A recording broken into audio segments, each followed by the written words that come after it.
राधे राधे आप सभी को। आज हम इंडियन एविडेंस एक्ट का एक बहुत ही इंटरेस्टिंग टॉपिक करने जा रहे हैं जिसका नाम है रेलेवेंसी।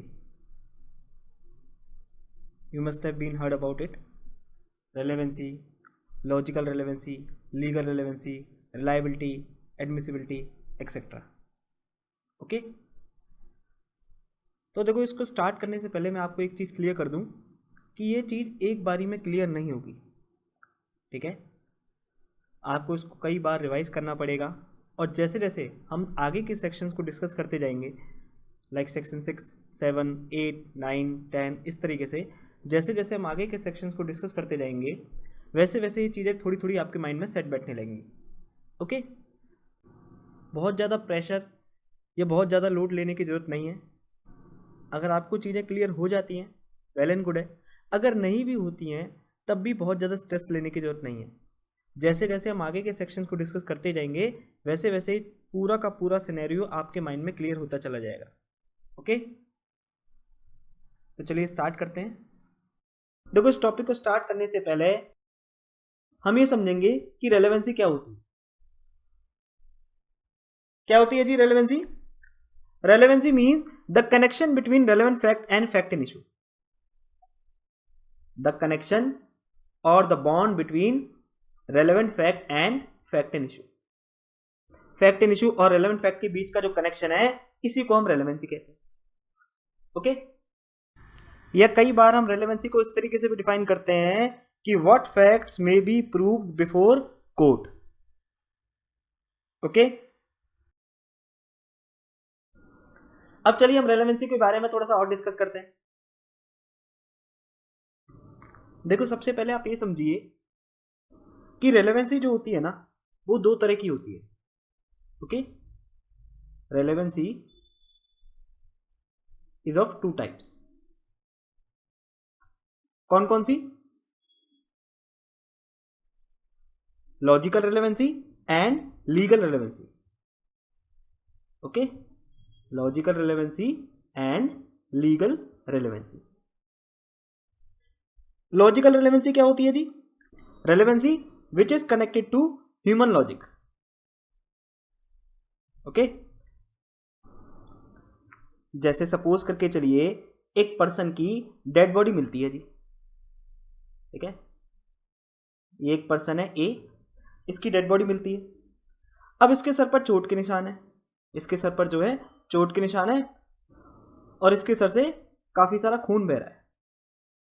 तो इससे जो हमारा ह्यूमन माइंड है वो क्या लॉजिक ड्रॉ करेगा कि जरूर किसी ने इस पर्सन के सिर पर हिट किया होगा जिससे इसकी डेथ हो गई हो, है ना भाई? सिंपल है। लॉजिकल रेलेवेंसी का मतलब क्या? Where human mind applies its logic.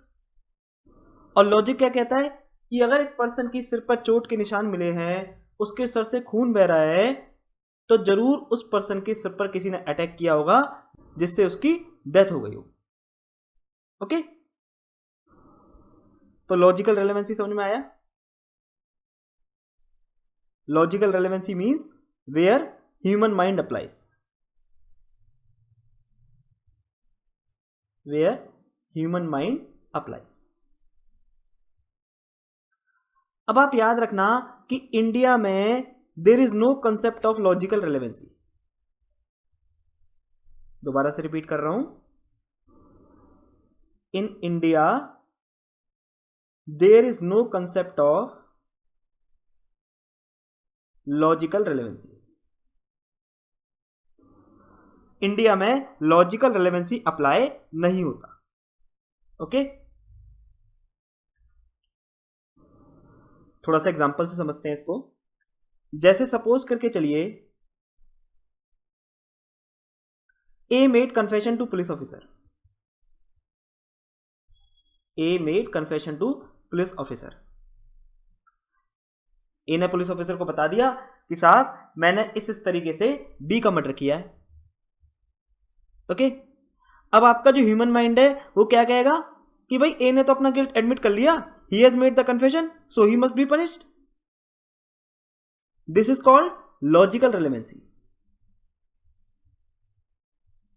But what Indian evidence Act says is कि confession made to PO shall not be proved against him.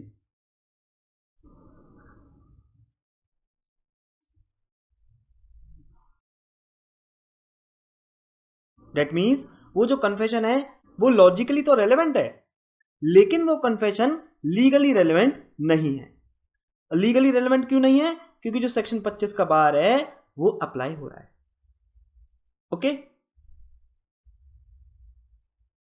Likewise एक और एग्जांपल ले लेते हैं। सपोज करके चलिए ए ने रॉबरी की है जी, ठीक है। अब ए क्या करता है, ए वकील के पास जाता है और अपने वकील को बता देता है कि हाँ जी मैंने ही ये रॉबरी कमिट की है, ठीक है।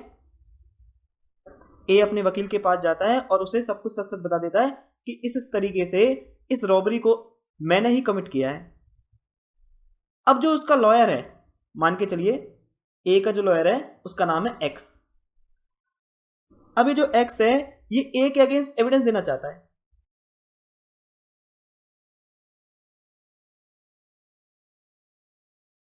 अब देखो लॉजिकली आपका माइंड क्या कहेगा कि हाँ जी ए का जो लॉयर है वो एविडेंस दे सकता है। क्यों? क्योंकि एक्स्ट्रा जुडिशियल कन्फेशन की कैटेगरी में फॉल करेगा, and thus we can convict A on the testimony of his lawyer. हम ए को एक्स की टेस्टिमनी के बेस पर कन्विक्ट कर सकते हैं, बट चूंकि ये जो कम्युनिकेशन है ये प्रिविलेज कम्युनिकेशन है, therefore it is not allowed to be revealed. तो यहां पर ये जो लॉयर है he can not disclose what ever his client has share to him. That means logically तो ये रेलेवेंट है। भाई लॉजिकली आपका ह्यूमन माइंड क्या कहेगा कि जनाब इसको एक्स्ट्रा जुडिशियल कन्फेशन के तौर पर एडमिसिबल करके ए को कन्विक्ट कर दीजिए, क्योंकि ए ने एक्स के सामने खुद इस बात को कबूल किया है कि हां इस रॉबरी को मैंने ही कमिट किया था। तो लॉजिकली तो यहां पर ये रेलेवेंट है, लेकिन ये लीगली रेलेवेंट नहीं है। और लीगली रेलेवेंट क्यों नहीं है? क्योंकि जो प्रिविलेज कम्युनिकेशन का बार है वो अप्लाई हो जाता है। ओके, क्लियर हो रहा है? तो इसका मतलब क्या हुआ जी? इसका मतलब फैक्ट एंड इश्यू को प्रूव करने के लिए कोर्ट लॉजिकली रेलेवेंट फैक्ट को कंसीडर नहीं करेगी। ओके, फैक्ट एंड इश्यू को प्रूव करने के लिए कोर्ट जो है वो लॉजिकली रेलेवेंट फैक्ट को कंसीडर नहीं करेगी, क्योंकि जैसे इस केस में कन्फेशन था वो सेक्शन 25 से हिट हो रहा था। इसी तरह इस केस में ए ने जो अपने वकील को कम्युनिकेशन करी थी कि हाँ इस तरीके से मैंने इस रॉबरी को कमिट किया है, तो ये जो कम्युनिकेशन है ये प्रिविलेज कम्युनिकेशन के ग्राउंड पर बार्ड है ना। तो इसका मतलब क्या हुआ कि फैक्ट एंड इश्यू को प्रूव करने के लिए कोर्ट लॉजिकली रेलेवेंट फैक्ट को कंसीडर नहीं करेगी। तो इसका मतलब अब कोर्ट किसको कंसीडर करेगी? कोर्ट जो है लीगली रेलेवेंट फैक्ट को कंसीडर करेगी। Okay, that is only legally relevant fact is to be considered in order to prove fact and issue। Fact and issue को प्रूव करने के लिए कोर्ट केवल और केवल लीगली रेलेवेंट फैक्ट को ही कंसीडर करेगी, ठीक है ना, याद रखना इस बात को। और लीगली रेलेवेंट फैक्ट कौन से होते हैं? जो सेक्शन 5 से लेकर 55 में फॉल करते हैं, ठीक है। जो भी फैक्ट सेक्शन 5 से लेकर 55 में फॉल कर गए वो फैक्ट लीगली रेलेवेंट है। It can be anything, motive भी हो सकता है, कॉज भी हो सकता है, प्रिपरेशन भी हो सकता है, कंडक्ट भी हो सकता है, अपॉर्चुनिटी भी हो सकती है, इफेक्ट भी हो सकता है। It can be anything. Okay, तो आपके मन में यहां पर एक क्वेश्चन आ रहा होगा कि सर जो कन्फेशन पुलिस वाले को किया गया था वो तो सेक्शन 25 में फॉल कर रहा है, और अभी आपने बताया कि 5 से 55 में जो भी फैक्ट फॉल करेंगे वो लीगली रेलेवेंट माने जाएंगे। तो फिर वो कन्फेशन लीगली रेलेवेंट क्यों नहीं माना गया? वो कन्फेशन लीगली रेलेवेंट इसलिए नहीं माना गया क्योंकि जो सेक्शन 25 है वो उस कन्फेशन को बार करता है। और देखो इस चीज को मैं पहले ही क्लियर कर दूं, हो सकता है कि ये चीज अभी आपको क्लियर नहीं हो रही हो, ठीक है। क्योंकि अभी इस पर्टिकुलर टॉपिक पर आपको कोई नॉलेज नहीं है। जब हम आगे इस सेक्शन को डिस्कस करेंगे तभी आपके माइंड में बहुत अच्छे से क्लियर हो जाएगा। ओके, और इसलिए यह चीज कही जाती है कि सारे के सारे legally relevant fact, all legally relevant facts are logically relevant, but the vice versa is not true. कि सभी के सभी लीगली रेलेवेंट फैक्ट वो लॉजिकली तो रेलेवेंट है, लेकिन सारे के सारे लॉजिकली रेलेवेंट फैक्ट वो लीगली रेलेवेंट फैक्ट होंगे, दिस इज नॉट ट्रू। ठीक है, इस चीज को ऑलरेडी हमने डिस्कस किया ही है यहां पर कि भाई ए ने कन्फेशन किया पुलिस वाले को, अब लॉजिकली आपके माइंड को लगा कि भाई ए ने तो अपना गिल्ट एडमिट कर लिया, ही शुड बी पनिश्ड। लेकिन इंडियन एविडेंस एक्ट ने क्या किया, इंडियन एविडेंस एक्ट के सेक्शन 25 ने क्लियरली स्टेट कर दिया कि पुलिस ऑफिसर को किया गया कन्फेशन एक्यूज के अगेंस्ट एविडेंस में एडमिसिबल नहीं होगा। ओके, तो इससे आपको ये चीज क्लियर हो गई कि सारे के सारे फैक्ट्स जो लॉजिकली रेलेवेंट हैं वो जरूरी नहीं है कि वो लीगली रेलेवेंट भी होंगे। ओके, देखो अभी सभी चीजों को हम बहुत अच्छे से इलॉबरेटिव तरीके से समझेंगे, ठीक है ना। लेकिन अभी हम यहां ओवरव्यू इसलिए ले रहे हैं ताकि ये सारी की सारी चीजें आपके लिए समझना आसान हो। ओके, तो क्रक्स क्या निकल के आया जी, in order to prove fact in issue, fact in issue को प्रूव करने के लिए रेलेवेंट फैक्ट मस्ट बी कैसे होने चाहिए, लीगल या लॉजिकल, लीगल। ठीक है, in order to prove fact in issue relevant fact must be legally relevant, that is it must fall under section 5 से 55 में, and if it is not falling under section 5 से 55 then how much logically it is relevant, it will not be allowed to prove। ठीक है, अगर कोई fact 5 से 55 में fall नहीं कर रहा है तो चाहे वो कितना भी लॉजिकली रेलेवेंट क्यों ना लगे, then also it will not be allowed to prove। अब सपोज करके चलिए ये एक फैक्ट इन इशू है ना, अभी बहुत सारे फैक्ट्स हैं, सर्टेन फैक्ट्स हैं, अभी सब क्या है, ये रेलेवेंट फैक्ट्स हैं। अब भाई हमें पता है कि फैक्ट इन इशू को प्रूव करने के लिए हमें सर्टेन रेलेवेंट फैक्ट चाहिए होते हैं, लेकिन इन सब रेलेवेंट फैक्ट्स में से only those facts will be allowed to prove that fact in issue which will fall under section 5 से 55। ठीक है, दोबारा से बता रहा हूं, in order to prove fact in issue we need certain relevant facts, but out of these relevant facts only those facts will be allowed to prove fact in issue which will fall under section 5 से 55। यानी crux में हम ये कह सकते हैं कि केवल लीगली रेलेवेंट फैक्ट्स को ही फैक्ट इन इशू को प्रूव करने के लिए अलाउ किया जाएगा। ओके, और ये चीज आप सेक्शन 5 में भी पढ़ोगे। जब हम सेक्शन 5 को डिस्कस करेंगे तब आप उसमें एक लाइन पढ़ोगे कि parties can give evidence of only relevant facts which are legally relevant under section 5 से 55। अब देखना सेक्शन 5 खोल के उसमें एक लाइन लिखी है कि किसी भी सूट या प्रोसीडिंग में एविडेंस केवल उन्हीं फैक्ट्स का दिया जाएगा जो या तो फैक्ट इन इशू है या फिर जिन्हें hair in after relevant declare किया हुआ है। तो इस लाइन का मतलब क्या है, here in after declare to be relevant, इसका मतलब ये सेक्शन 5 से 55 के प्रोविजंस की बात कर रहा है। ओके, जब हम आगे सेक्शन 5 डिस्कस करेंगे ना तब इस चीज को और अच्छे से देखेंगे।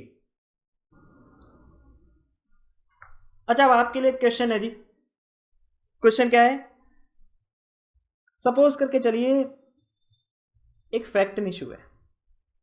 ओके, अब हमारे पास बहुत सारे फैक्ट्स हैं. We have certain facts. F1, F2, F3, F4, F5, F6. अब इन सभी फैक्ट्स में से केवल F1, F4 और F6 ही लीगली रेलेवेंट फैक्ट्स हैं. F1, F5 and F6 are only legally relevant facts. That means F2, F3, F4 are logically relevant facts. तो अब question ये है कि क्या F2, F3, F4 को इस फैक्ट एंड इश्यू को प्रूव करने के लिए अलाउ किया जाएगा? बताइए.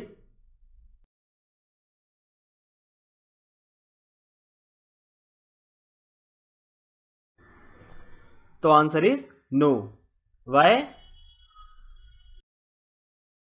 Because F2, F3 and F4 are logically relevant facts. Okay. और हमने क्या पढ़ा था कि किसी भी फैक्ट एंड इश्यू को प्रूव करने के लिए केवल और केवल लीगल रेलेवेंट फैक्ट्स को ही कोर्ट में दिया जाएगा. ठीक है ना? तो चलिए देखते हैं अब इसको. जितनी भी चीजें अभी हम डिस्कस करके आए हैं, जिनका ओवरव्यू लेके आए हैं, अब उन्हीं सारी चीजों को हम थ्योरेटिकल रेस्पेक्ट में पढ़ेंगे. ओके. थोड़ा सा एग्जॉस्टिव तरीके से देखेंगे इन सब चीजों को, एग्जाम्पल के साथ अच्छे से समझेंगे. चलिए स्टार्ट करते हैं. Legal and logical relevancy. In order to prove the existence or non-existence of the fact in issue, certain other facts may be given in evidence, called relevant fact or evidentiary facts. Such facts may have such a direct or indirect connection with the fact in issue that they render the latter probable or improbable. तो क्या बताया इन्होंने कि fact इन issue के existence या non existence को prove करने के लिए, यानी फैक्ट इन इश्यू एग्जिस्ट करता है या एग्जिस्ट नहीं करता है, इस चीज को प्रूव करने के लिए बहुत सारे अदर फैक्ट्स को एविडेंस में दिया जा सकता है, जिसे हम क्या कहते हैं, जिसे हम रेलेवेंट फैक्ट या फिर एविडेंशियल फैक्ट्स भी कहते हैं, कॉल्ड रेलेवेंट फैक्ट और एविडेंशियल फैक्ट्स. इन फैक्ट्स का फैक्ट इन इश्यू के साथ इस तरीके से डायरेक्ट या इनडायरेक्ट कनेक्शन होता है कि ये फैक्ट इन इश्यू को या तो प्रोबेबल बनाते हैं या फिर इम्प्रोबेबल बनाते हैं. Such facts may have such a direct or indirect connection with the fact in issue that they render the latter means fact in issue, probable or improbable. Probable means possible, possible or impossible. Okay? जैसे example से समझ लेते हैं इस चीज को. जैसे suppose करके चलिए, फैक्ट इन इश्यू क्या है? फैक्ट इन इश्यू इज कि क्या ए ने बी का मर्डर किया है? क्या ए ने बी का मर्डर किया है? अब इसे प्रूव करने के लिए हम बहुत सारे अदर फैक्ट्स को एविडेंस में दे सकते हैं, जिसे हम क्या कहते हैं, जिसे हम रेलेवेंट फैक्ट कहते हैं. यही तो हमने पढ़ा. In order to prove the existence or non-existence of the fact in issue, certain other facts may be given in evidence called relevant facts. तो इसका मतलब क्या ए ने बी का मर्डर किया है, इस चीज को प्रूव करने के लिए हम बहुत सारे एविडेंस दे सकते हैं, जिन्हें हम रेलेवेंट फैक्ट कहते हैं. जैसे कि for example motive, preparation, opportunity, conduct, etcetera. यानी हम इन सब चीजों का एविडेंस दे सकते हैं क्योंकि ये सब क्या है, ये सब रेलेवेंट फैक्ट है. और ये रेलेवेंट फैक्ट क्यों है? क्योंकि ये सेक्शन 5 से लेकर 55 में फॉल कर रहे हैं. अच्छा ध्यान रखना, रेलेवेंट फैक्ट से मेरा यहां पर मतलब लीगली रेलेवेंट फैक्ट से है. ओके, बस अभी के लिए इस चीज को याद रखना, बाकी आगे हम इसको अच्छे से डिस्कस करेंगे. जैसे जो मोटिव है वो आपका सेक्शन 8 में रेलेवेंट है.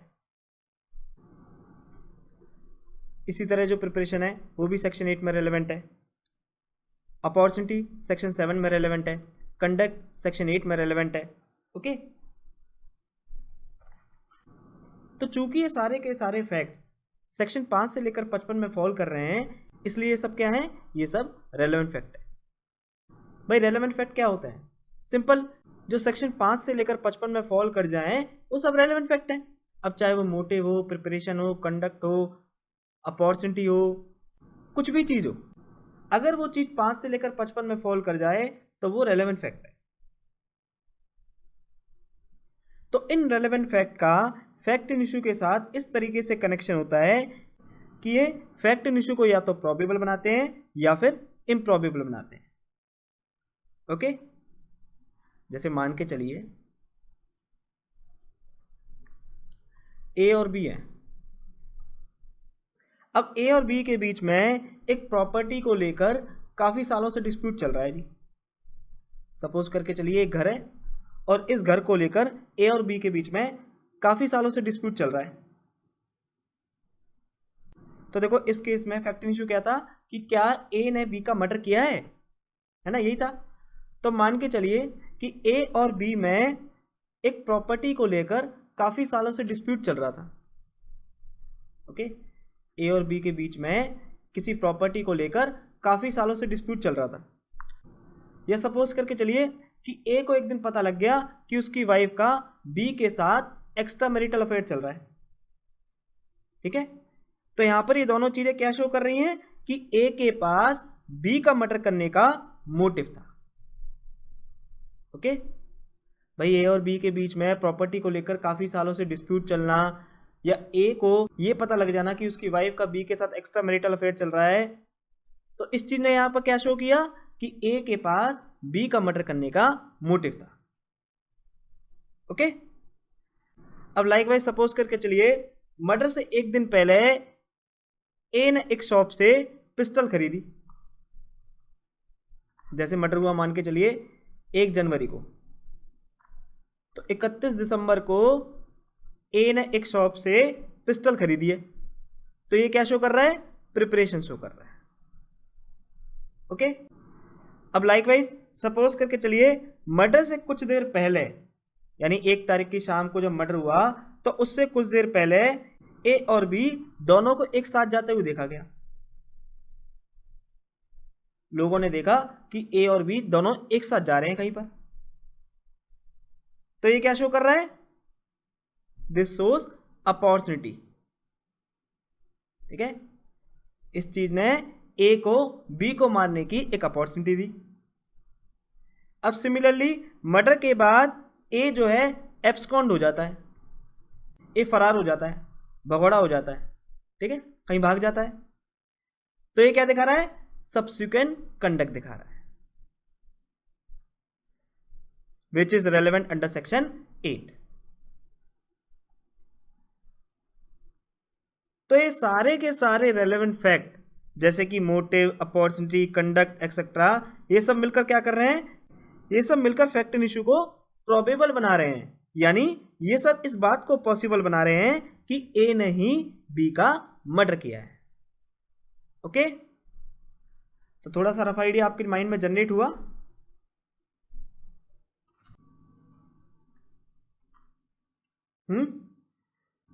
तो आई गेस अब आपको ये फर्स्ट पैराग्राफ क्लियर हो गया होगा। In order to prove the existence और non existence of fact in issue, certain other facts में बी गिवन इन एविडेंस। तो फैक्ट इन इशू क्या था कि क्या ए ने बी का मर्डर किया है। तो इस चीज के एग्जिस्टेंस को प्रूव करने के लिए कि हाँ जी ए ने ही बी का मर्डर किया है, हमने क्या किया? अदर रेलेवेंट फैक्ट को एविडेंस में दिया। अदर रेलेवेंट फैक्ट जैसे कि मोटिव, प्रिपरेशन, कंडक्ट एक्सेट्रा, और इनको हम क्या कहते हैं? इनको हम रेलेवेंट फैक्ट्स कहते हैं। ओके, अब चलिए आगे चलते हैं। Whenever a particular event occurs, it does not occur in isolation. Rather, it is surrounded by several other events or facts. Each of these facts may have got a connection with the main fact to be proved or with other similar facts. This connection is logical because it is based upon the theory of cause and effect. That is, one fact may be cause और effect of other fact, such connection is termed as logical relevancy. तो चलिए देखते हैं क्या बताया इन्होंने कि जब भी एक पर्टिकुलर इवेंट ऑकर होता है तो ये कभी भी आइसोलेशन में ऑकर नहीं होता, बल्कि ये बहुत सारे अदर इवेंट्स और फैक्ट से सराउंडेड होता है।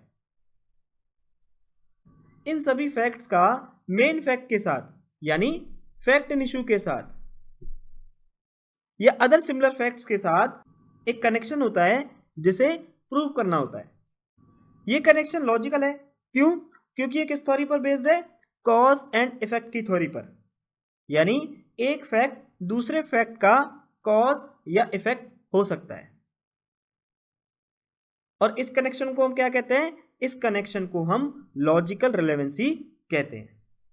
तो देखो, जब भी कोई फैक्ट कमिट होता है ना, वो कभी भी आइसोलेशन में नहीं होता। जैसे मान के चलिए फैक्ट इन इशू क्या है कि क्या ए ने बी का मर्डर किया है? क्या ए ने बी का मर्डर किया है? अब बी के मर्डर के पीछे कोई ना कोई बात तो होगी, कोई ना कोई रीजन तो होगा, है ना भाई। बिना किसी कारण के तो ए बी का मर्डर नहीं करेगा अनलेस एंड अनटिल वो अनसाउंड पर्सन है। तो हो सकता है कि ए और बी के बीच में कोई प्रॉपर्टी को लेकर कई सालों से डिस्प्यूट चल रहा हो, या हो सकता है कि ए और बी की आपस में पुरानी रंजिश हो, या हो सकता है कि ए को पता लग गया कि मेरी वाइफ और बी का एक्स्ट्रा मैरिटल अफेयर चल रहा है। तो इसका मतलब बी के मर्डर के पीछे ए का कोई ना कोई मोटिव जरूर रहा हो। तो इससे हमें क्या क्लियर हुआ कि कोई भी फैक्ट जो है वो कभी भी अकेला कमिट नहीं होता, यानी उसके पीछे कोई ना कोई कॉज, मोटिव एक्सेट्रा, ये सारी की सारी चीजें होती हैं। थोड़ी सी बड़ी लेवल पे इस चीज को समझते हैं, यानी इस एग्जांपल में थोड़ी सी और चीजें इंक्लूड करते हैं, तब इस फैक्ट को समझने में आपको थोड़ी सी आसानी रहेगी। आइए देखते हैं। जैसे फैक्ट इन इशू क्या है?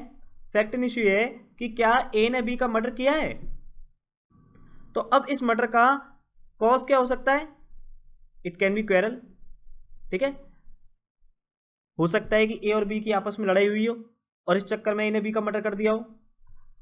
तो कॉज क्या है यहां पर? क्वेरल।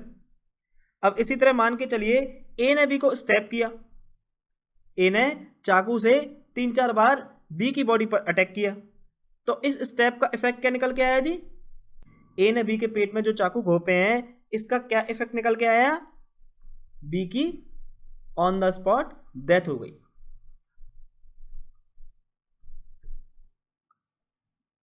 कनेक्ट कर पा रहे हो चीजों को? तो इसलिए उन्होंने बताया कि जब भी एक पर्टिकुलर इवेंट ऑकर होता है तो वो कभी भी आइसोलेशन में नहीं होता। उस पर्टिकुलर इवेंट का कोई ना कोई कॉज भी होगा, कोई ना कोई मोटिव भी होगा और उसका कोई ना कोई इफेक्ट भी होगा, ठीक है। जैसे सपोज करके चलिए आप जुडिशरी की तैयारी कर रहे हैं, तो इसके पीछे कोई ना कोई कॉज होगा और इस जुडिशरी की तैयारी का कोई ना कोई इफेक्ट भी होगा। बात समझ में आ रही है? जैसे कॉज हो सकता है कि आप जो है सोशल सर्विस करना चाहते हो, या फिर लोगों को न्याय दिलाना चाहते हो, या फिर अपने आप को प्रूव करना चाहते हो, या फिर फैमिली में या सोसाइटी में एक रेफरेंस पाना चाहते हो, ठीक है। कुछ भी कॉज हो सकता है और इसका इफेक्ट क्या निकल के आएगा? मान के चलिए आपने जुडिशरी की तैयारी की, तो इसका इफेक्ट क्या निकल के आएगा कि आप जो है सिविल जज जूनियर डिवीजन की पोस्ट को ऑक्यूपाई करोगे, ठीक है। या सपोज करके चलिए आपका जुडिशरी में सिलेक्शन नहीं हुआ, तो हो सकता है कि आप जो है पब्लिक प्रोसिक्यूटर की पोस्ट को ऑक्यूपाई करो, या फिर हो सकता है कि किसी पर्टिकुलर फील्ड में जैसे कि क्रिमिनल लॉ में स्पेशलाइजेशन ऑकर कर लो, यानी एक क्रिमिनल लॉ के एक अच्छे वकील बन जाओ, ठीक है। तो ये चीजें क्या है? ये चीजें इसकी इफेक्ट है, ओके। अच्छा, ध्यान रखना, ये जो मैंने एग्जांपल अभी आपको समझाया है जुडिशरी वाला, ये केवल आपकी अंडरस्टैंडिंग के लिए समझाया है, ठीक है। तो इसलिए इन्होंने यहां पर बताया कि जब भी एक पर्टिकुलर इवेंट ऑकर होता है तो वो कभी भी आइसोलेशन में नहीं होता, बल्कि वो अदर फैक्ट से सराउंडेड होता है। और इन सभी फैक्ट्स का क्या होता है? इन सभी फैक्ट्स का मेन फैक्ट के साथ यानी फैक्ट इन इशू के साथ कोई ना कोई कनेक्शन होता है जिसे आपको प्रूव करना है। भाई आपको प्रूव क्या करना है कि क्या ए ने बी का मर्डर किया है? फैक्ट इन इशू यही है। तो इन सभी फैक्ट्स का, जैसे कि कॉज, इफेक्ट, कॉज क्या था? क्वेरल, इफेक्ट क्या था? कि वही चाकू से गोद के उसकी डेथ कॉज कर दी। तो इन सभी फैक्ट्स का मेन फैक्ट्स के साथ क्या है, एक कनेक्शन है। भाई इस लड़ाई झगड़े का यानी क्वेरल का, स्टैबिंग का, मर्डर के साथ कनेक्शन है या नहीं है? बिल्कुल है ना। तो इसलिए इन्होंने बताया कि इन सभी फैक्ट्स का मेन फैक्ट के साथ यानी फैक्ट इन इशू के साथ एक कनेक्शन होता है जिसे आपको प्रूव करना होता है। आगे क्या बताया इन्होंने, ये जो कनेक्शन है लॉजिकल है। लॉजिकल क्यों है? क्योंकि किस थ्योरी पर बेस्ड है, theory of cause and effect. आगे देखते हैं।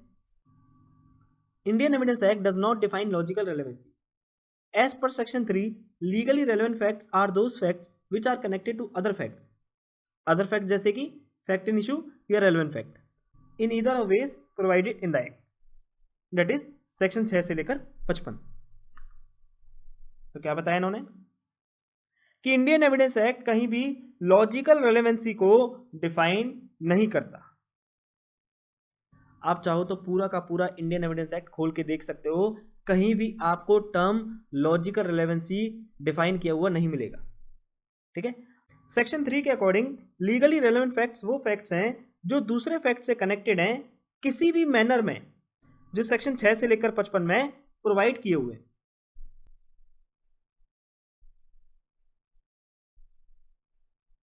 अच्छा, आप एक बात याद रखना, सेक्शन 6 से लेकर 55 का यहाँ पर मतलब सेक्शन 5 से लेकर 55 ही है। ठीक है।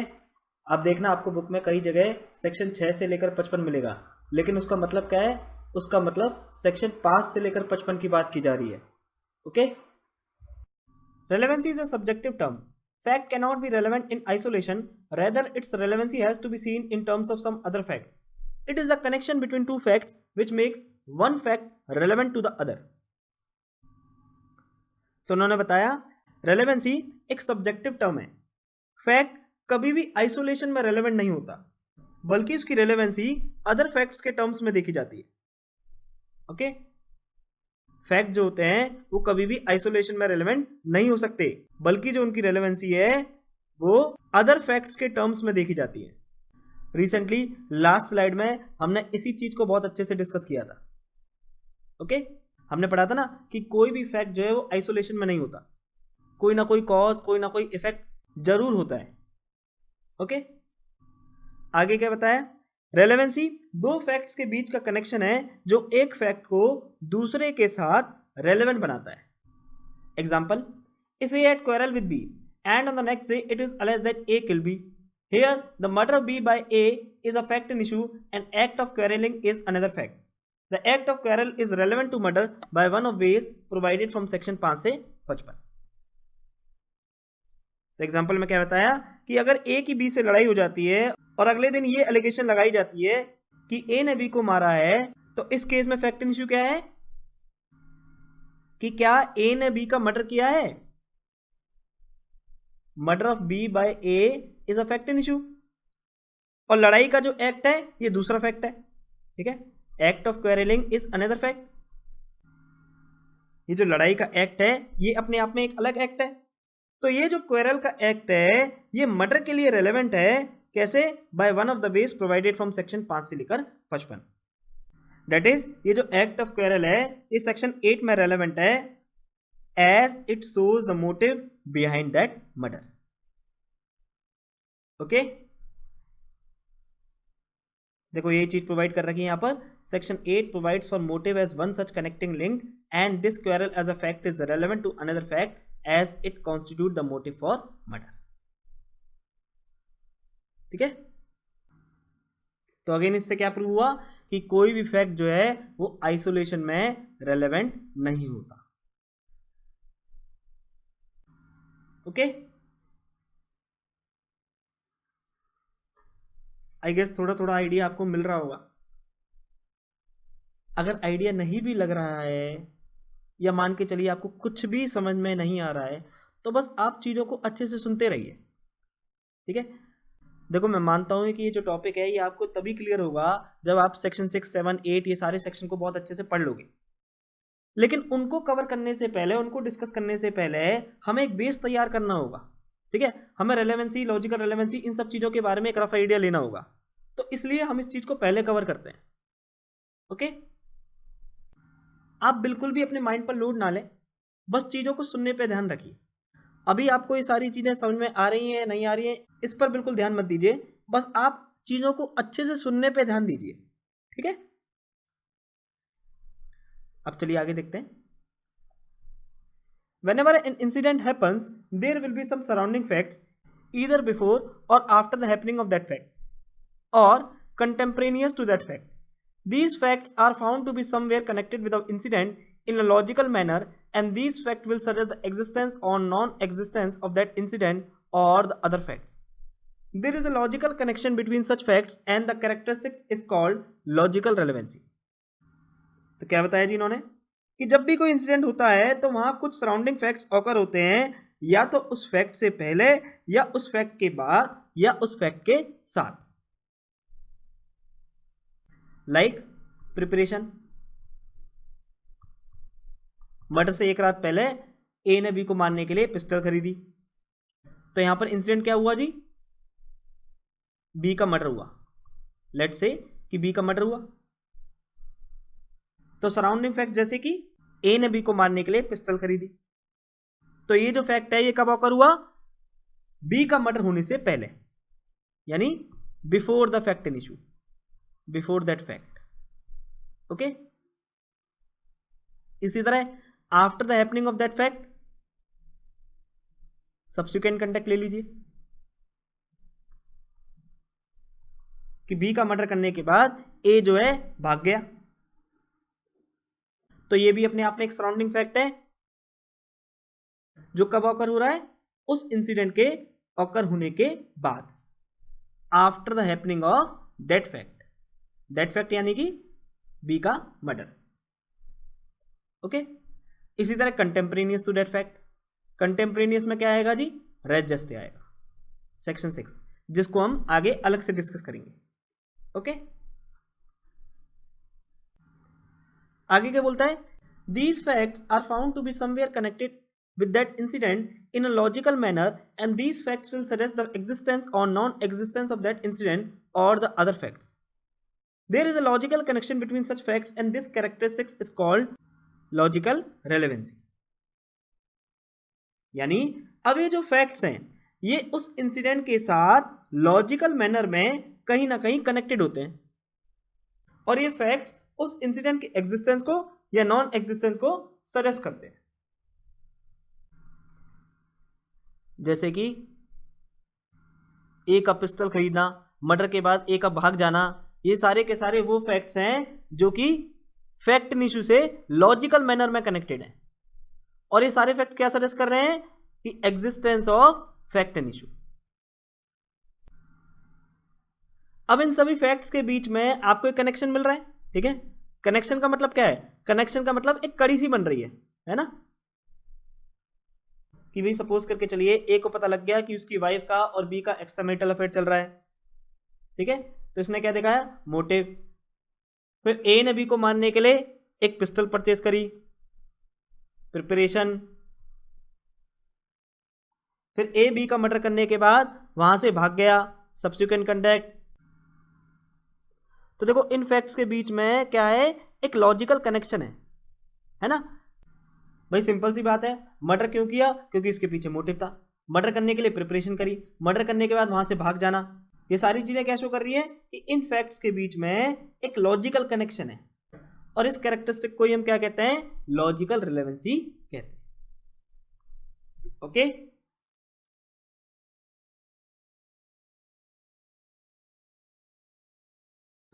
और देखो हमने क्या पढ़ा था कि सारे के सारे फैक्ट जो लीगली रेलेवेंट है वो लॉजिकली रेलेवेंट भी होंगे, है ना, यही पढ़ा था ना हमने। भाई आप खुद देखिए, इस पूरे फैक्ट एंड इशू का अगर हम कनेक्शन देखें, यानी अगर हम इन सर्टेन फैक्ट्स का बी के मर्डर के साथ कनेक्शन देखें, तो एक ह्यूमन माइंड को लॉजिकली रेलेवेंट लग रहा है ना, कि जैसे उसने मारने के लिए एक रात पहले एक पिस्टल खरीदी, उसके बाद मारने के 2 महीने बाद तक वो गायब हो गया, तो ये सारे के सारे क्या है, एक ह्यूमन माइंड को लॉजिकली कनेक्टेड लग रहे हैं। तो इसका मतलब ये लॉजिकली तो रेलेवेंट है, पर ये लीगल रेलेवेंट कब बन जाएगा, जब इन सर्टेन फैक्ट्स का जो कनेक्शन है वो 5 से 55 में फॉल कर जाए, यानी वो सेक्शन 5 से लेकर 55 के किसी भी प्रोविजन में फॉल कर जाए, तो फिर वो लीगल रेलेवेंसी बन जाएगा। ओके,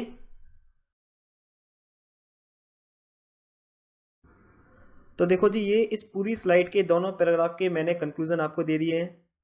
अब चलिए, अब हम नेक्स्ट पैराग्राफ को एक बार इंग्लिश में रीड कर लेते हैं, देख लेते हैं इसको। The Evidence Act, however, under Section 655 declares certain connections. If a fact is found to be connected to the fact in issue or any relevant fact in one of the manners provided in these sections, then that fact will be called legally relevant fact, and this is called legal relevance. तो आगे इन्होंने क्या बताया कि जो evidence act है वो section 6 से लेकर 55 में बहुत सारे कनेक्शंस को डिक्लेयर करता है।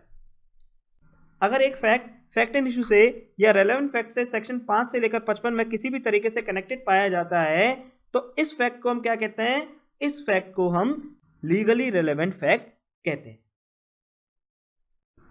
तो अगर हम इस चीज को लास्ट एग्जांपल से कंसीडर करें तो लास्ट एग्जांपल में हमारे पास फैक्ट एंड इशू क्या था कि क्या ए ने बी का मर्डर किया है, और हमारे पास फैक्ट्स क्या थे? Preparation, motive, subsequent conduct. तो चूंकि ये तीनों के तीनों जो फैक्ट्स हैं यानी प्रिपरेशन, मोटिव और कंडक्ट, ये तीनों के तीनों फैक्ट्स फैक्ट एंड इशू से सेक्शन 5 से लेकर 55 के प्रोविजंस के तहत कनेक्टेड हैं, इसलिए ये लीगली रेलेवेंट है।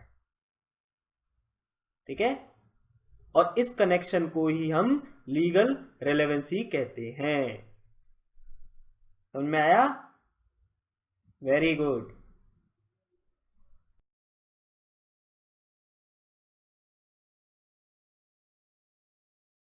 देखो, इस चीज को हम एक बार डायग्राम से कवर कर लेते हैं।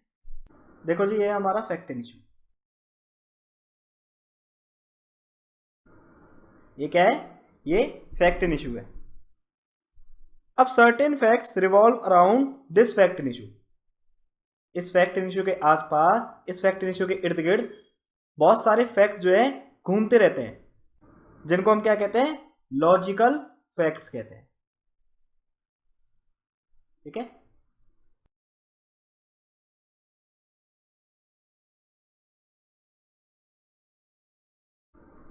Logical facts.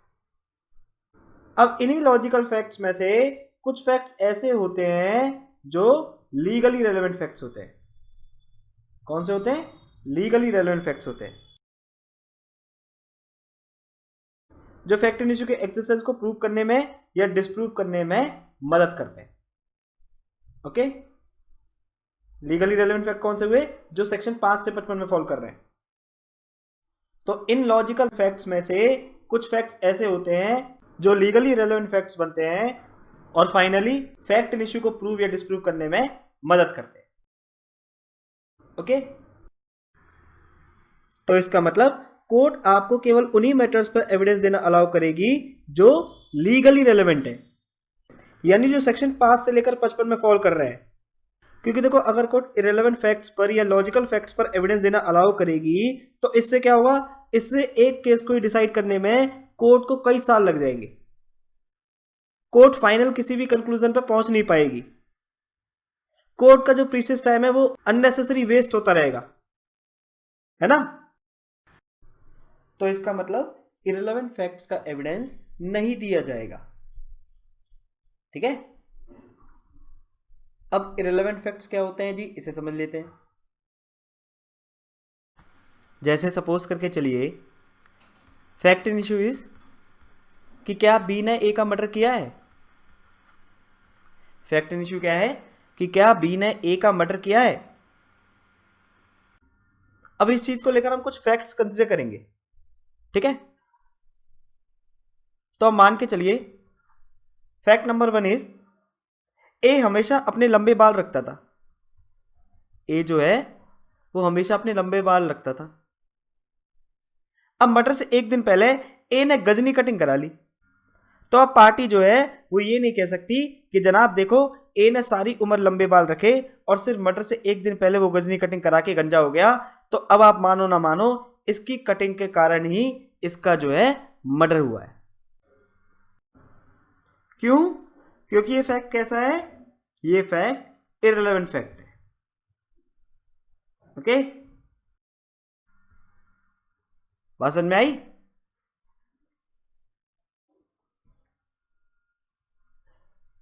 कोई बात नहीं, दूसरा फैक्ट कंसीडर करते हैं। मान के चलिए ए सारी उम्र कुर्ता पजामा पहनता था जी,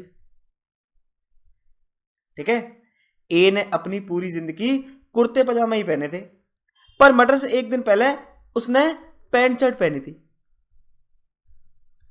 तो अब जो पार्टी है वो बोलने लगी कि जज साहब ए सारी उम्र कुर्ता पजामा पहनता था, सिर्फ मर्डर वाले दिन ही उसने पैंट शर्ट पहने, तो हो ना हो उसका जो मर्डर है वो पैंट शर्ट पहनने के कारण ही हुआ है, ठीक है।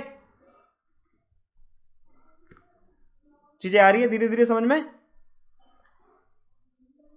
इसी तरह एक और फैक्ट ले लेते हैं कि मर्डर वाले दिन ए ने रेड कलर की टी शर्ट पहनी हुई थी। तो अब पार्टी बोलने लगी कि जज साहब मर्डर वाले दिन ए ने रेड कलर की टी शर्ट पहनी हुई थी, तो हो ना हो रेड कलर की टी शर्ट पहनने के कारण ही ए का मर्डर हुआ है, ठीक है। लाइकवाइज एक और फैक्ट ले लेते हैं कि क्राइम सीन पर, यानी जिस रूम में ए का मर्डर हुआ था, उसमें हेवल्स कंपनी का फैन लगा हुआ था, ठीक है। उस रूम में हेवल्स कंपनी का फैन लगा हुआ था और सोनी का एलईडी लगा हुआ था।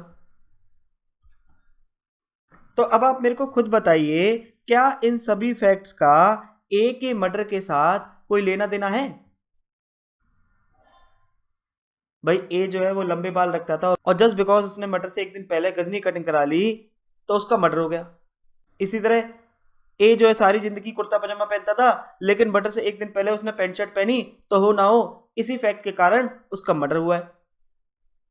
इसी तरह कि ए जो है वो रेड कलर की टी शर्ट पहनता था, तो इसीलिए उसका मर्डर हुआ है। लाइकवाइज ए के घर में हेवल्स कंपनी का फैन और सोनी की एलईडी लगी हुई थी, इसलिए उसका मर्डर हुआ है। तो आप खुद बताइए, क्या इन सभी फैक्ट्स का ए के मर्डर के साथ कोई कनेक्शन है, कोई लेना देना है? नहीं ना। क्यों? क्योंकि भाई सारे फैक्ट्स ए के मर्डर के साथ लॉजिकली कनेक्टेड नहीं है। भाई लीगली कनेक्टेड होना तो बहुत दूर की बात है, ये सारे फैक्ट्स फैक्ट इशू से, यानी ए के मर्डर से लॉजिकली कनेक्टेड नहीं है। भाई आप खुद मुझे बताइए कि ए सारी उम्र कुर्ता पजामा पहनता था और मर्डर वाले दिन उसने पैंट शर्ट पहनी हुई थी। अब पार्टी कहने लगी कि जनाब हो ना हो इसने पैंट शर्ट पहनी है, इसलिए इसका मर्डर हुआ है। क्या इस बात का कोई लॉजिक है? इस बात का कोई सेंस है? इस बात का ए के मर्डर के साथ कोई कनेक्शन है? नहीं है ना। क्यों? क्योंकि ये फैक्ट्स कैसे हैं? ये फैक्ट्स इररिलेवेंट फैक्ट्स है, ओके। और इररिलेवेंट फैक्ट्स का एविडेंस नहीं दिया जाएगा। क्लियर हुआ?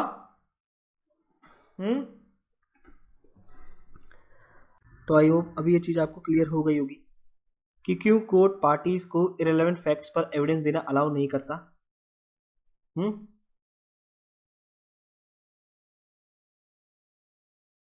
एक डायग्राम से और समझ लेते हैं इसको।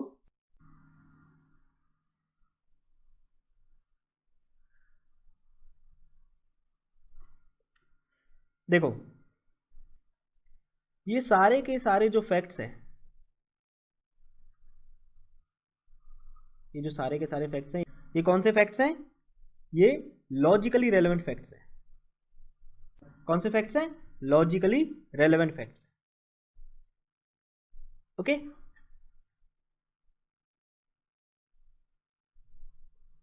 और ये सारे के सारे जो फैक्ट्स हैं, ये कौन से फैक्ट्स हैं जी? ये लीगली रेलेवेंट फैक्ट्स हैं, ठीक है।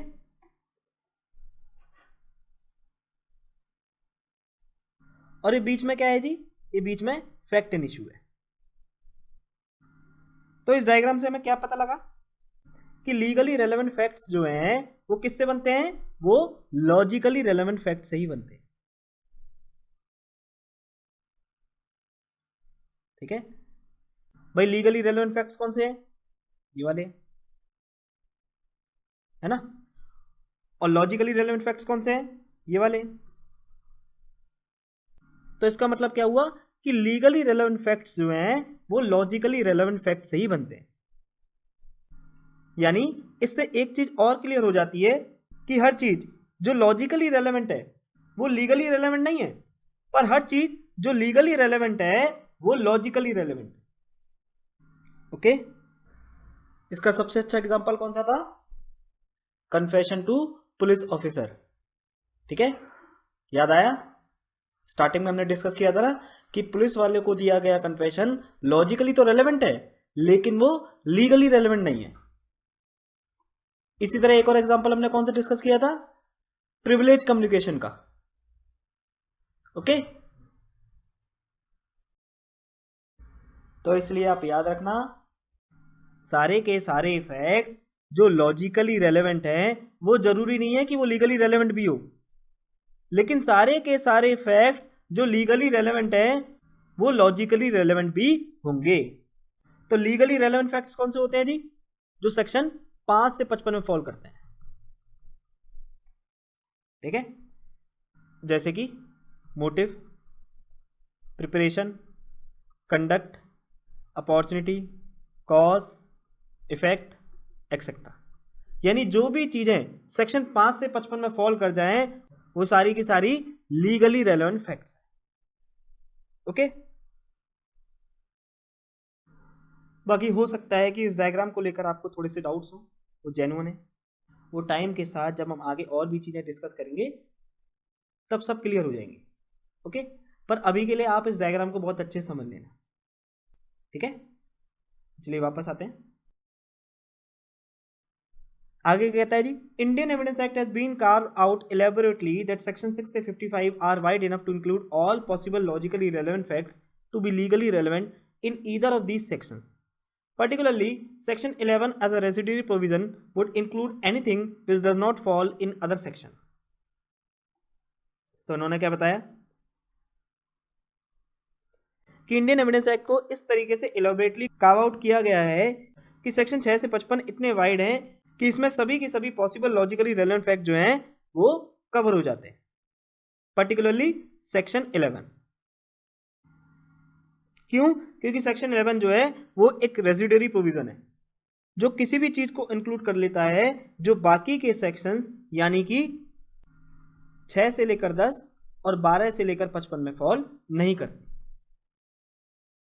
ठीक है, आगे जब हम सेक्शन 11 पढ़ेंगे तब इस चीज को बहुत अच्छे से समझेंगे, लेकिन अभी के लिए आप इस बात को ध्यान रखना कि सेक्शन 11 जो है वो एक रेजिडरी सेक्शन है और इसको इस तरीके से फ्रेम किया गया है कि कोई भी चीज जो सेक्शन 6 से लेकर 10 में और 12 से लेकर 55 में रेलेवेंट नहीं है वो कहीं ना कहीं इसमें फॉल हो जाती है।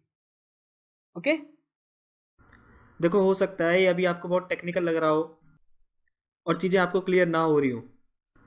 जब हम आगे के सेक्शन डिस्कस करेंगे तभी ये सारी की सारी चीजें आपको क्लियर होंगी। ओके, अभी ये खाली बस एक बेस है, एक समरी है, और अगर सारी चीजें दिमाग से उतर भी रही हैं या सेट नहीं बैठ रही हैं, समझ में नहीं आ रही तब भी कोई बात नहीं, परेशान मत होइएगा। ये सारी की सारी चीजें जो है ये आगे के सेक्शन से ही कनेक्टेड है। ओके, इसलिए जब हम आगे के सेक्शन डिस्कस करेंगे तभी ये आपको क्लियर होगी। चलिए आगे चलते हैं। Every fact which is found to be legally relevant will also be logically relevant. However, apparently the vice versa not true. That is, all logically relevant fact may not be legally relevant. तो क्या बताया इन्होंने कि हर fact जो legally relevant है वो logically relevant भी होगा, but the vice versa is not true, यानी सभी logically relevant fact legally relevant नहीं होते। Okay, very important. अगर आपको याद हो तो अभी डायग्राम में भी हमने इसी चीज को डिस्कस किया था कि सारे के सारे फैक्ट जो लीगली रेलेवेंट है वो लॉजिकली रेलेवेंट भी होंगे, लेकिन सारे के सारे फैक्ट जो लॉजिकली रेलेवेंट है जरूरी नहीं है कि वो लीगली रेलेवेंट भी होंगे। Nevertheless, section 6 से 55 have been framed in such a broad manner that all logically relevant facts would definitely fall under one of the section 6 से 55.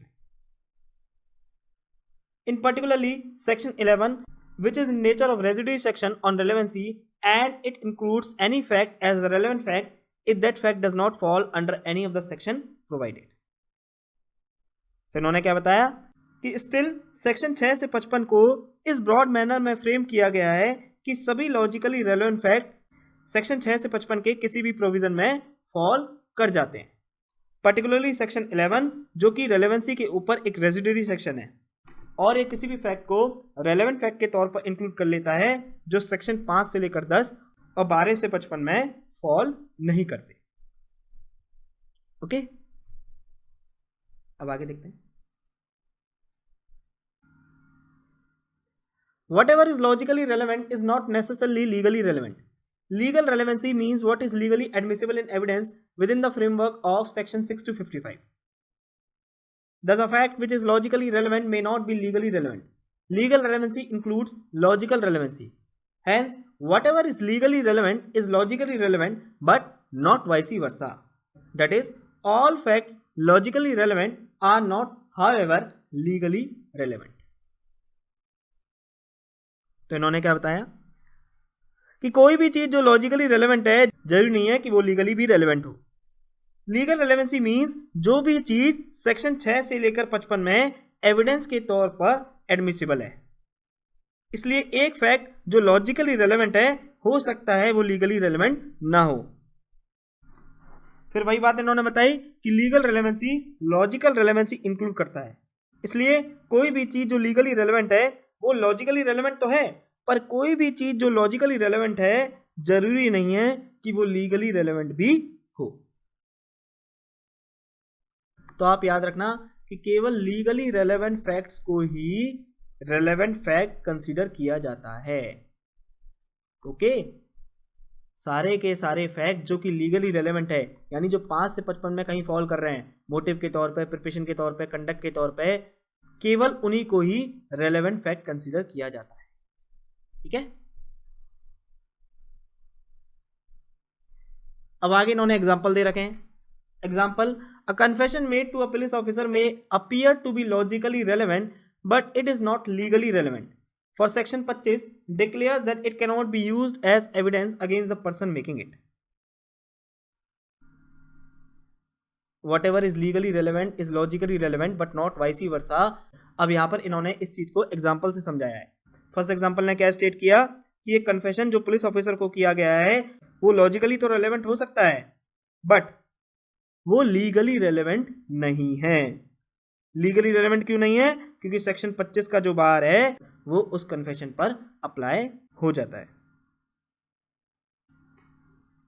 ओके, जब हम आगे सेक्शन 25 डिस्कस करेंगे तभी आपको बहुत अच्छे से क्लियर हो जाएगा। ठीक है, अब सेकंड एग्जांपल देखते हैं।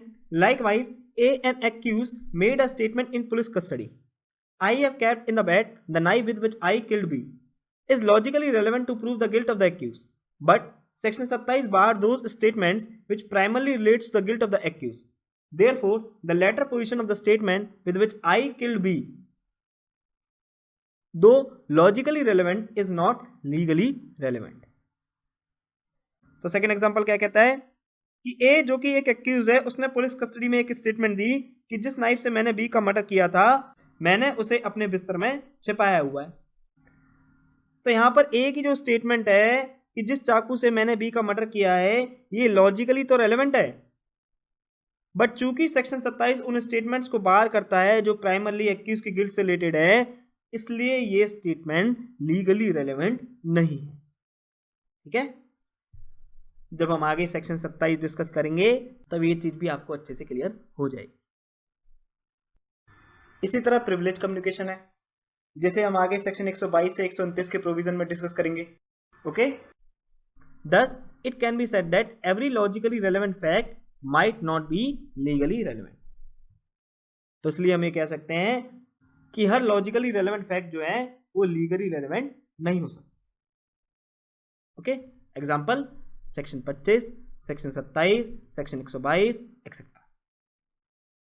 तो आई गेस अब आपको ये क्लियर हो गया होगा कि सभी की सभी फैक्ट्स जो लॉजिकली रेलेवेंट है वो लीगली रेलेवेंट क्यों नहीं होते, है ना। और अगर अभी भी कोई आपके माइंड में डाउट है तो कोई बात नहीं, लेट इट बी, उसको छोड़ दीजिए। जब हम आगे सेक्शन 25, 27, 122 ये सारे सेक्शन डिस्कस कर लेंगे तब आपको ये सब अच्छे से क्लियर हो जाएगा। ओके, अब आगे देखते हैं जी, logically relevant and legally relevant. When a fact is connected with another fact, it is logically relevant. but it is legally relevant if the law declares it to be relevant. And if it is not declared by the law to be relevant, it is not admissible in evidence. तो देखो कितनी खूबसूरती से इन्होंने इस चीज को केवल 4 लाइन में डिस्क्राइब किया हुआ है. तो देखो क्या बताया इन्होंने, जब एक फैक्ट दूसरे फैक्ट से कनेक्टेड है तो इसे हम लॉजिकली रेलेवेंट कहते हैं. पर वो लीगली रेलेवेंट कब कहा जाता है, जब लॉ उसे रेलेवेंट डिक्लेयर कर देता है.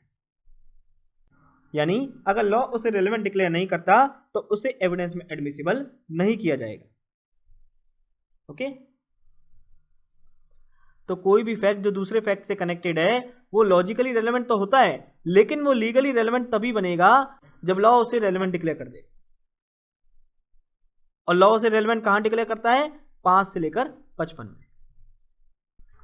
यानी जब कोई भी फैक्ट सेक्शन 5 से लेकर 55 के प्रोविजन में फॉल कर जाता है तो लॉ उस फैक्ट को रेलेवेंट डिक्लेयर कर देता है. Okay The question of relevancy is a question of law to be decided by the judge. If irrelevant evidence is so mixed up with the relevant evidence that it cannot be separated, the whole of the evidence should be rejected. तो relevancy का जो question है वो law का question है जिसे जज के द्वारा ही डिसाइड किया जाता है. ओके और आगे उन्होंने बताया कि अगर इररेलेवेंट एविडेंस रेलेवेंट एविडेंस के साथ इस तरीके से मिंगल्ड अप हैं, इस तरीके से इंटरमिक्स्ड हैं कि आप उन्हें सेपरेट नहीं कर सकते, तो पूरे के पूरे एविडेंस को ही रिजेक्ट कर दिया जाएगा. ठीक है, अब आगे देखते हैं. अब ये कुछ पीटी के पॉइंट्स हैं, एक बार इन्हें देख लेते हैं. The question of relevancy is a question of law to be decided by the जज. रेलेवेंसी का जो क्वेश्चन है वो एक लॉ का क्वेश्चन है जिसे जज के द्वारा डिसाइड किया जाएगा. It can be raise at any stage of the proceeding.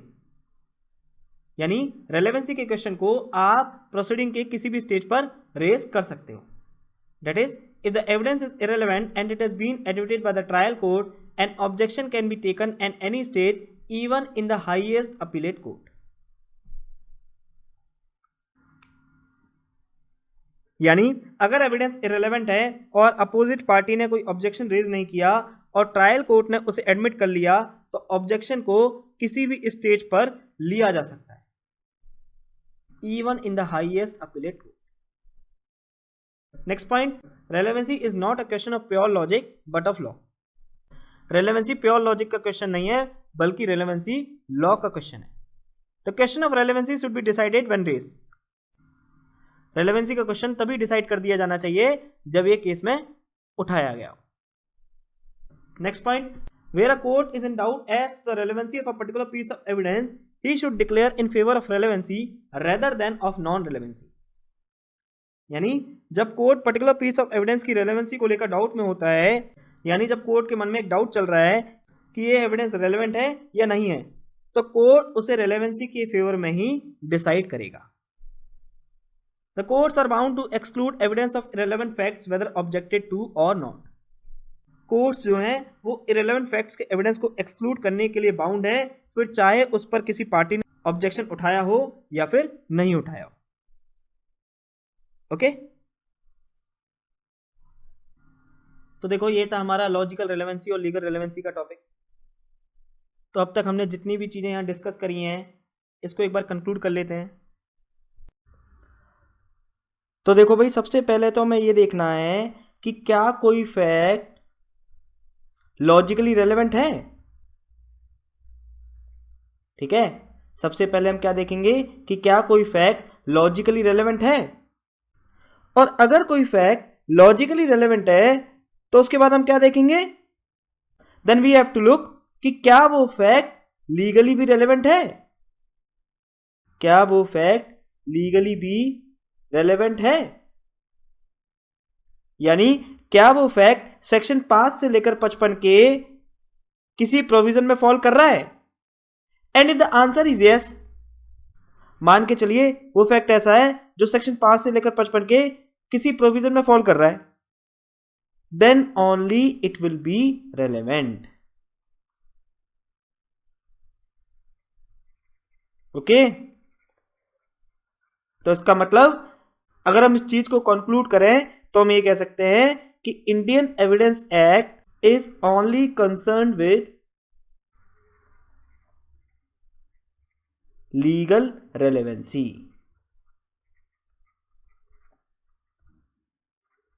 ठीक है, इंडियन एविडेंस एक्ट को केवल और केवल लीगल रेलेवेंसी से ही कंसर्न है।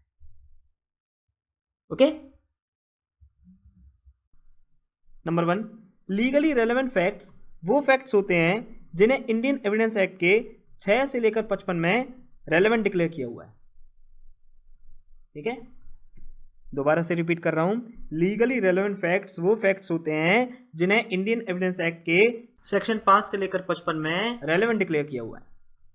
Second, logically relevant facts means कोई भी फैक्ट जो मेन ट्रांजैक्शन से लॉजिकली कनेक्टेड है, जो फैक्ट इन इश्यू के एग्जिस्टेंस को या नॉन एग्जिस्टेंस को सजेस्ट करता है। थर्ड, कोई भी फैक्ट वो रेलेवेंट है या नहीं। सपोज करके चलिए कोई फैक्ट है, अब वो रेलेवेंट है या नहीं ये कैसे पता पड़ेगा? सिंपल, अगर वो फैक्ट सेक्शन 5 से लेकर 55 में फॉल कर जाता है तो वो रेलेवेंट है, अदरवाइज वो रेलेवेंट नहीं। ठीक है, ये बिल्कुल सिंपल सी ट्रिक है कि कोई भी फैक्ट वो रेलेवेंट है या नहीं, इस चीज को डिटरमाइन करने के लिए हम ये देखेंगे कि क्या वो फैक्ट सेक्शन 5 से 55 के प्रोविजन में फॉल कर रहा है। अगर वो फैक्ट सेक्शन 5 से लेकर 55 के प्रोविजन में फॉल कर रहा है तो वो रेलेवेंट है, अदरवाइज वो रेलेवेंट नहीं है।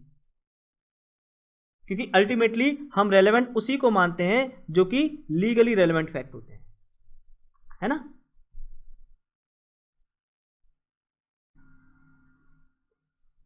एंड फोर्थ इज, सभी फैक्ट्स जो लीगली रेलेवेंट है वो लॉजिकली रेलेवेंट तो होंगे, लेकिन vice versa is not true. Okay,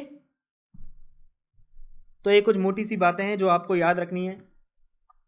और अगर इस पर्टिकुलर टॉपिक पर आपको कुछ भी समझ में नहीं आया है तो आप केवल इस पर्टिकुलर स्लाइड को अच्छे से समझ लें।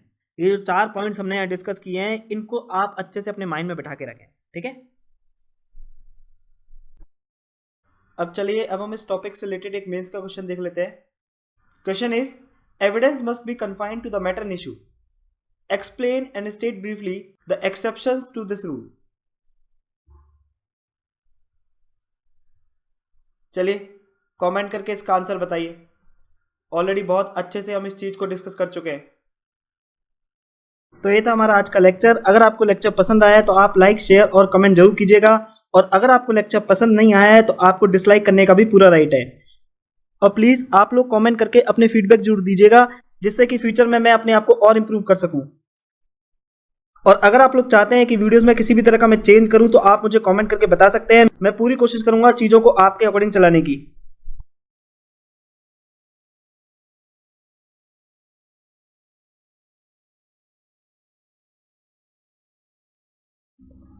स्पेशल थैंक्स टू माय गुरु नेहा सिंह, जिन्होंने ईयर 2018 में इंडियन एविडेंस एक्ट का अपना ज्ञान मेरे साथ साझा करके मुझे लेक्चर बनाने के काबिल बनाया।